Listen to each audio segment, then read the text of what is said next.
what's up, everybody? Welcome back to Call the Damn Leads, the show by sales professionals for sales professionals. I'm your host, Drewbie Wilson. With more than 2 decades in sales, I've lived through it, heard about it, seen quite a bit, and now I'm bringing it back to you, my favorite people in the world, the sales community. Because let's be honest, sales is the greatest job in the world. It literally gives us a chance to create a life by design, and that's why we're here. Because we want to hear about all the crazy shit that goes on around us to see what we can get into, the shenanigans, the fun, and ultimately how we can literally change our lives to have everything and anything we could want if we're willing to do the work and call the damn leads. Today's guest, someone I know does exactly just that. I've had the pleasure of getting to know him and watch him over the last year, almost 2 years at this point. I'm pretty sure he's like Batman. He's an attorney by day. He's a real estate investor and mentor by night. He's my friend, Mr. McKlane Bobbitt. What's up, brother? What's up, Drewbie? Thanks for having me on. I appreciate you being here, man. It's been so fun watching your journey. You know, we got connected about 1.5 years ago. One of my assistants at the time was like, hey, I talked to this guy. He's really smart, really sharp. You should connect with him. We plugged in, and man, it's been so fun to see you because, again, I know you're truly out there helping people, but you got some sales finesse, man, and I know you got a badass story for us. So let's just jump right in. Let me hear a crazy sales story from you, brother. Yeah. So I know. Obviously, you love your memes. So for anyone that hasn't been memed by Drewbie, like that is your go-to. That's what people know you for. On the real estate side, I'm actually known for I will send pizzas to our prospects that are hard to get a hold of. Crazy story. We had a deal up in Ohio. It was a family of 8. We couldn't get a hold of the last heir, the 8th family member. Ghosted me, would not answer any calls, letters, phone, text, whatever. Would not answer anything. So I took it upon myself to go call the local Pizza Hut, had them right inside the box. Hey, enjoy the pizza. Call me when it's done. Hope you enjoyed it. I sent the pizza, full package, brownies, Coke, pizza. We tipped the delivery guy. We're like, hey, like, tell me who signs off on it. Tell me who takes it. And it gets delivered. Nothing, no calls, nothing for 12 hours. I get this call. Just a random call up in Ohio. It's the ex-wife of the guy we're trying to get in contact with. She's like, hey, you got to help me, Mr. McKlane. You caused a fight. And I go, what do you mean? And she's like, my husband thinks I'm cheating on him with my ex-husband. So they get into an argument. I'm here in the background and I'm like, oh my word, like, let me talk to him. They're throwing a couch, like throwing chairs. And I go, look, let me talk to your husband. Let me see what's going on. And I tell him, I'm like, hey, I'm trying to find this guy. We're trying to close this deal. It's like a $60,000 deal. We're trying to get it done. And she goes, okay. You got him calmed down. That night, she calls me back. She goes, I've been talking to my ex-husband. Here's his new number. Bro, she'd been talking to him the whole time. And her new husband was pissed off. He was like, she's cheating on me, isn't she? I was like, no, sir, I don't know. I'm just trying to get a hold of the guy. But come to find out, like he was working in the mines, like 12-hour shifts, like 14-hour shifts. And he changed phone numbers twice. And she was like, here's his number. Call him at 3 a.m. So I had to wake up, call him at 3 a.m. He's like, done. What do you need? We had a notary out there like 4 a.m. Yeah, it was insane what we had to do. But we got it done. Off a pizza? Off pizza, yeah. $14. Come on. The pepperoni bandit is in the fucking house. Let's go. Bro, that's it. You know what, though? But let's just stop and unpack this for a second, McKlane, because that is so freaking genius. And a lot of people are going to hear that and they're going to overlook the simplicity and the beauty of what you did here. It's fucking hilarious story, right? I can only imagine the conversation that you had to have about that and trying to maintain your composure and not being like, you fucking redneck hillbillies from Ohio. And I'm guessing it was in like a Dayton or some weird like Columbus. Sketchy area. Like, yeah, okay, fair enough. Columbus, for sure. Yeah, you know, and what you did, creating every opportunity to get in the door and to build rapport. It wasn't about the transaction. It was about building rapport. And there's something to be said about that because so many people skip that part of the sales process. They go right to, sir, the money. And it's like, yeah, okay, the money. But what do you do like if you're a dude and you're trying to get with ladies, you take them to dinner, right? It's not about, you don't just give them money up front. That's a different conversation for a different day for different sales professionals. You take them to dinner, you feed them, you do not like, dude, that's so freaking great. I love that. What I'm going to ask, did you hear about that from someone or did you come up with that yourself? And you can be honest No, here. I'll be honest. I did not hear anybody talk about the pizza. I'd heard people sending like shoes, like Patrick but David had talked about like sending the right footed shoe and saying, hey, like I just want to get the right foot in the door. I hadn't heard anybody in pizza. And I mean, who doesn't like pizza? Like someone's going to eat it. Well, hey, thanks for sharing that, man, because I hope one person at least hears that and tries it and gets the success. And we both know that most people ain't going to do that. It doesn't work. But that's fucking genius, bro. I'm going to use it. I know I'm putting that in my little Rolodex, like skill set book here.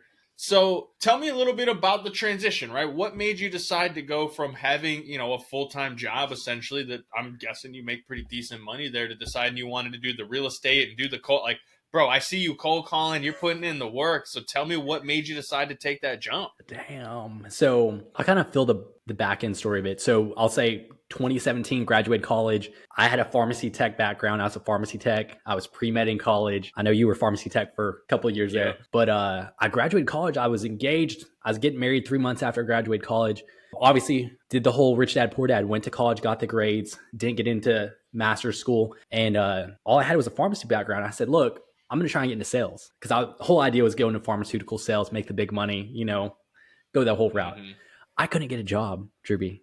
Biology degree, 4.0 GPA, could not get a job. So I went and took a job in debt collection, making $7.25 an hour, 1% commission. I was making like 500-600 calls a day. Never cold called in my life. And this room was filled with guys that either had like assault charges, they were in their third marriage, and here I am. I'm like, I just got out of college. I just got married. I don't know what I'm doing. And that really turned me on to this, like, hey, I can do sales. And eventually I moved on to medical device sales. And that's where I really learned, like, I can sell something over the phone and make $2,500, $1,500. My third month in medical device sales, I made $7,500 in commission plus my base. I'd made 10 grand. I was like, I'm not going back to college. and like you said, it came down to calling the leads. But as far as my whole real estate journey, it got to the point where the product we were selling was end of life. And so we had a lot of conversations with people that were like, hey, I wish I could go to the grocery store for 20 minutes without worrying about my oxygen. I wish I could go see my family. For me at that time, my wife and I, we were doing fertility treatments. We were trying to do fertility treatments. And it got to a point where like, hey, we've tried all this. Now that number for you to get the next treatment or the next level of treatment, it's $20,000, $25,000. Okay. I was here making $75,000, $80,000 a year. Like, that's a lot of money right there. For me, whenever we left the doctor's office and my wife walked out, she was like crying. She was like, we're never going to be able to do this. I know we make good money, but we're not going to be able to do this ever. And for me, that put that fire in me as a husband and as a man, like, okay, you got to nut up or shut up. Like, let's go do it. And so I started doing real estate wholesaling. So if you've ever seen like the We Buy Ugly Houses or how to make $10,000 in 30 days, like we're getting the contracts essentially with homeowners at a discount and selling it to other investors like fix and flippers, rental, like landlords. And we're making our spread on the contract. So we're not even owning the real estate. I was driving 2 hours a day, Drewbie. 1 hour one way, 1 hour back, work for 8 hours, go DoorDash to make marketing money for this. I did this for 7 months. And I finally got my first deal. My wife's like, are you quitting tomorrow? But I was sick and tired of not being able to provide. That's what it came down to. Sales will change your life, but your business will change your life even more. Come on. Oh, that's so good. Oh, man.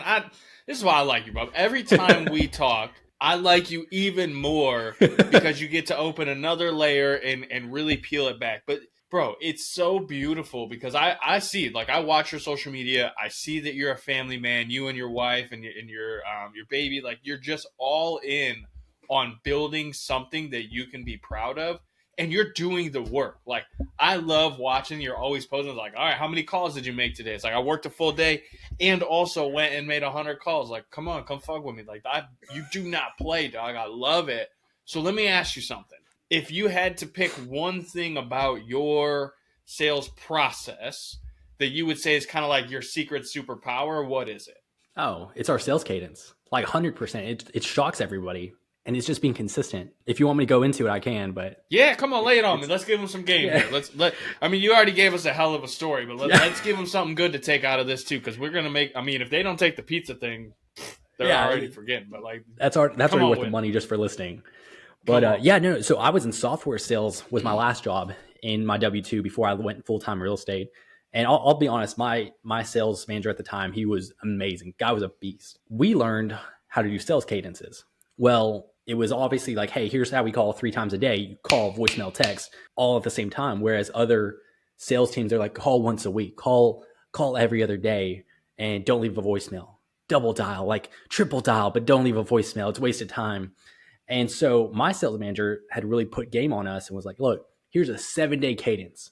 You're going to rip this phone apart, cold call, text, voicemail, email. You're going to go just hammer the phones. So I took that over to the real estate side, where a lot of people use auto dialers and they're just calling through 10,000 numbers in 2 days.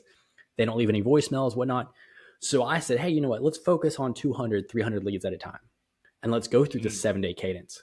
So for example, I'll just give you the highlights on it. Is like day 1, we'll call in the morning. They don't pick up. We hang up, call back again. 2 calls, first attempt. On that second call, we leave a voicemail. Hey, I'm going to call you back in the afternoon, Drewbie. I know I probably missed you. You're a busy man. Call you in the afternoon. Okay. Hey, I missed your call again. I'm going to text you tomorrow. Okay.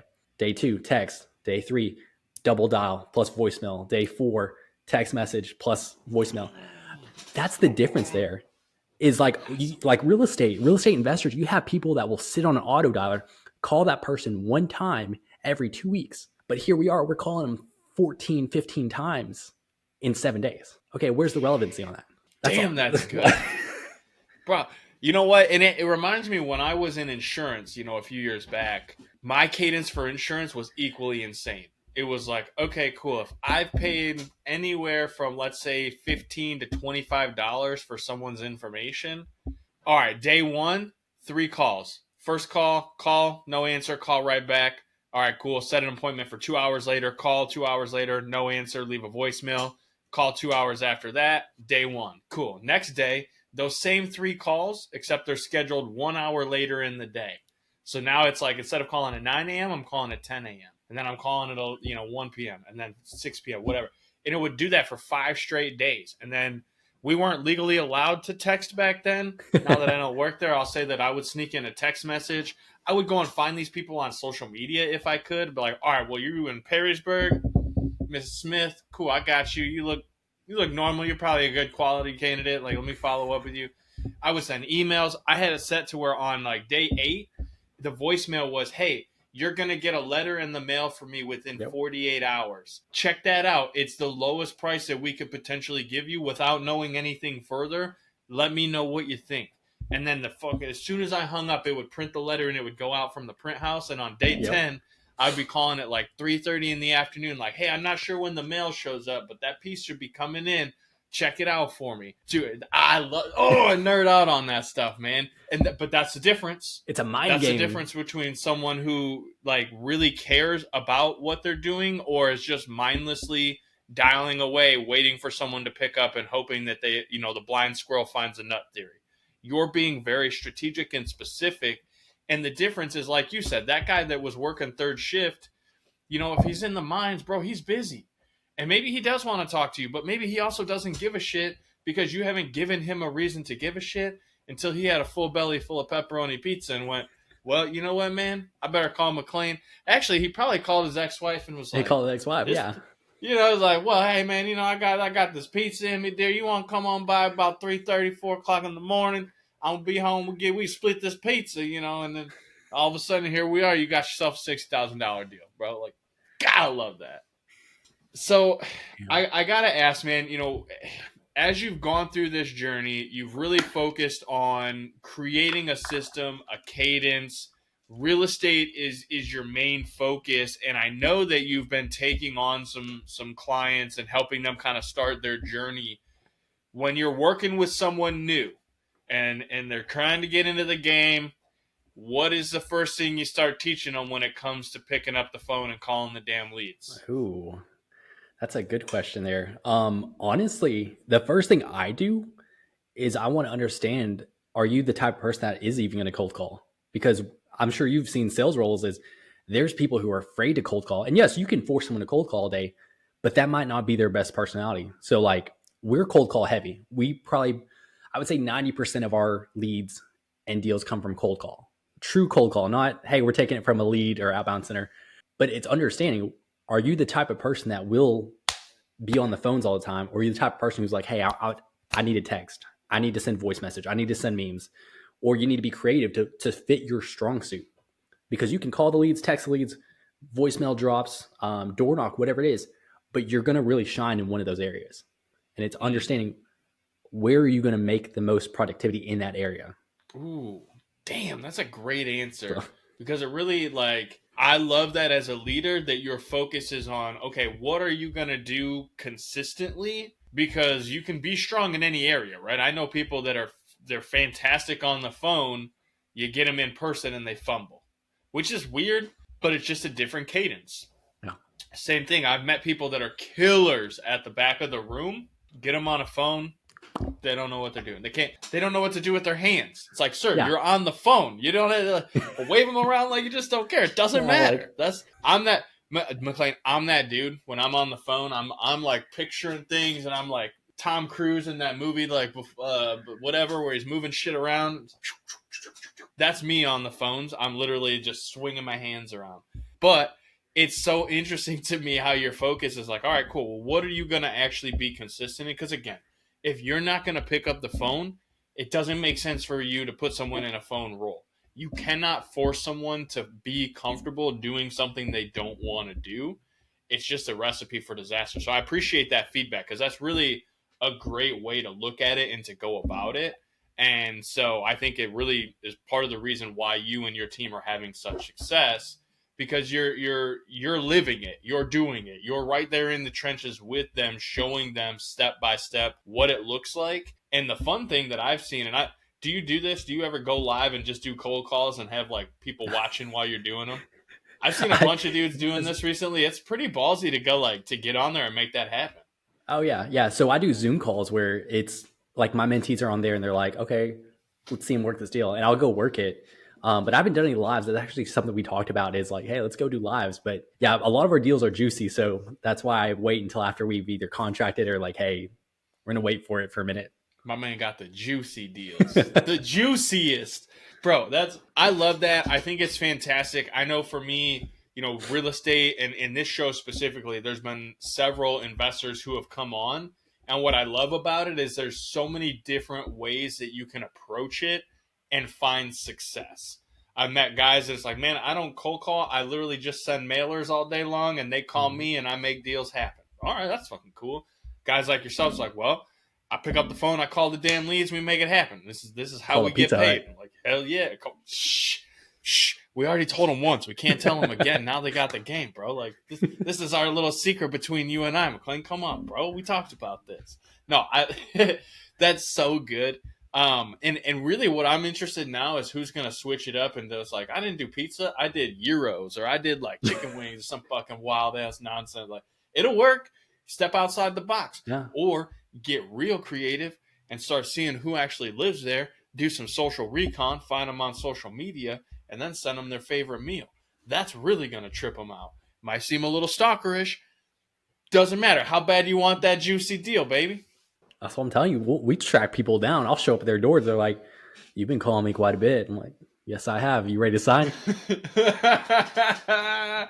That's awesome. Man, I'm sure we could sit here and goof off all day and have a great time, but I really believe that you've provided a ton of value in this show. I would love to know if someone is in real estate or they're considering it and maybe looking for a mentor, what's the best way for them to come find you, check you out, and learn some of that amazing knowledge that you're sharing? Yeah, best way, obviously Facebook. It's just my first name, last name, McKlane Bobbitt. Or if you find me on Instagram, McKlane.Bobbitt, DM me on there. If you want to YouTube me, you can. I've got a couple of videos up there on real estate. Got a couple live videos where I'm actually closing deals in rooms full of like 500 people and everyone's like on the phones. But yeah, if anyone's wanting to get into real estate, either it's fix and flip, rentals, wholesaling, like anything in that area, reach out to me. Man, I knew you would just make it simple on them. And what I really appreciate about you is that, like I said before, you genuinely care about helping people. So I'm going to leave with this one last question before we get out of here. This show, always attracting new people. If you heard it today and you got some value, make sure you're sharing it on social media. Tag us at Call the Damn Leads, at McKlane.Bobbitt. But let's say someone shows up here, they're new to sales, they're maybe thinking about getting into it. if you can give them just one piece of advice on being successful in this industry, what would it be? Oh, especially sales. It's I'd say the number one thing that I wish I'd have told myself sooner is do the thing that you're avoiding doing today, and it's a lot easier than you think it is. Oh, that's so good. Brother, do the thing you're avoiding. It's a lot easier than you think it is.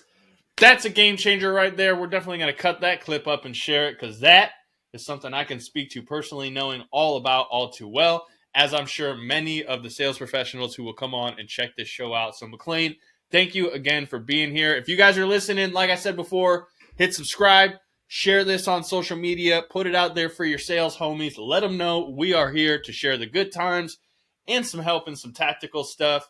If you liked it and you have a sales story that you want to tell on the show, I'd like to have you here. Head over to callthedamnleads.com/podcast. Send us your information. Tell us a little bit about your story. We'll get you scheduled. As always, I appreciate you guys. We'll see you on the next one. Go call those damn leads. Later, y'all.